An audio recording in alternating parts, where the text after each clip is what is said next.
રામાયણનો સાહિત્ય પ્રકાર. હવે સૌપ્રથમ તો સાહિત્ય પ્રકાર,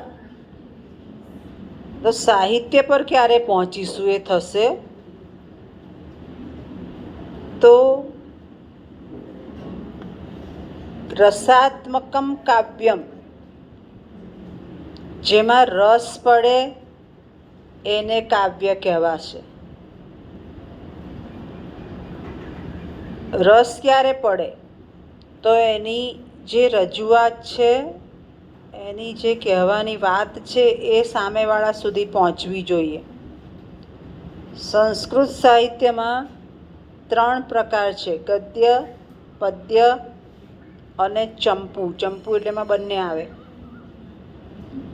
અહીંયા રામાયણ એ પદ્ય છે, છંદોબદ્ધ રચના છે, ગાઈ શકાય એવા છે શ્લોકો. અને જે કહેવા માંગે છે એ લોકપ્રિય પણ છે. હવે એનો સાહિત્ય પ્રકાર કયો? તો સૌપ્રથમ તો એને બાહ્ય રીતે જોઈએ તો મોટું કલેવર, એનું મોટું, એનું આખું વિકાસ મોટો છે. આદિકાવ્ય છે, વિકસિત કાવ્ય છે. આજના સમયમાં પણ એનો ઉપયોગ કરી શકાય. રામ અને ભરત વચ્ચેથી શું શીખાય? તો ભાઈની ભાતૃચાર ભાવના રાખો. આપણે તો હાલના સંજોગોમાં સંપત્તિ માટે ભાઈઓ છૂટા પડી જાય ના. રામ અને ભરત એ બંનેમાંથી આપણે આ સમજવું પડે કે ભાતૃભાવ રાખો, ભાઈચારો રાખો. ત્યાર પછી અંદરથી જોઈએ હવે કે રામાયણ કેવું. તો આ હમણાં જ કીધું એમ કે પદ્ય છે, ગેયનીય છે, છંદોબદ્ધ રચના છે, તો મહાકાવ્યનું સ્વરૂપ છે. તમારે સેમેસ્ટર 1 કે 2માં મહાકાવ્ય આવ્યું હતું લક્ષણો? હા કે ના? બેન સેમ 2નું તો ક્યાંથી યાદ હોય? અત્યારે તો 5નું જ યાદ હોય. ઓકે, મહાકાવ્ય કોને કહેવું? તો મહાકાવ્યની અંદર એક તો એનું જે બાહ્ય રચના છે એ મોટી હોય, છંદોબદ્ધ રચના હોય, ગેયનીય હોય, અલંકારો મોટે ભાગે એવી રીતે વાપર્યા હોય કે જે સંસ્કૃત નથી જાણતો એ પણ એમાંથી રસાસ્વાદ લઈ શકે. બીજું, હવે એના લક્ષણ આવ્યા કે ઓછામાં ઓછા 8 કે વધુમાં વધુ 30 સર્ગ હોવા જોઈએ. આમાં પણ ઘણા સર્ગ છે.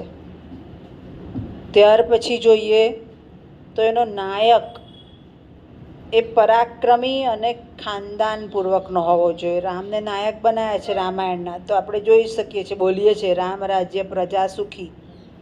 તો રામ છે એવો જ નાયક જોઈએ કે એમાં એક પરાક્રમ પણ છે, આદર્શ પણ છે, ગુણ પણ છે.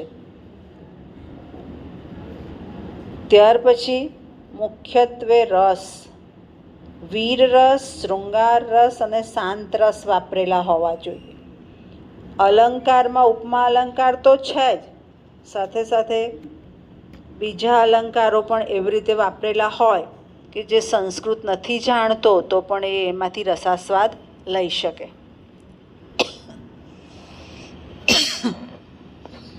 વર્ણનો કેવા હોય? તો કાલે જ આપણે જોયું કે કુદરતી સૌંદર્યને ધ્યાનમાં રાખીને વર્ણનો આપેલા હોય. અને એ કુદરતી સૌંદર્ય કેવું? તો અશોક વાટિકાનું વર્ણન આવે તો આપણને પોતાને જ થાય કે ત્યાં પ્રાકૃતિક સૌંદર્ય છે. આ વસ્તુ ક્યારે જળવાય?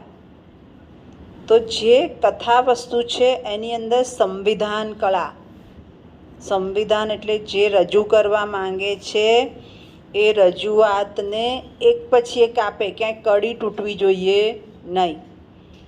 રઘુ રાજાની વંશાવલી છે તો દરેક રાજા આવે એનું વ્યક્તિત્વ બદલાય, એક સરખું ના હોય, પણ કડી તૂટતી નથી.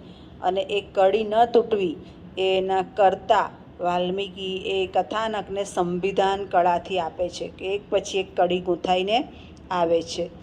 બીજું, જે કડી ગૂંથાઈને આવે એમાં પણ એ વ્યક્તિનું વ્યક્તિત્વ આપણે જોઈ શકાય છે.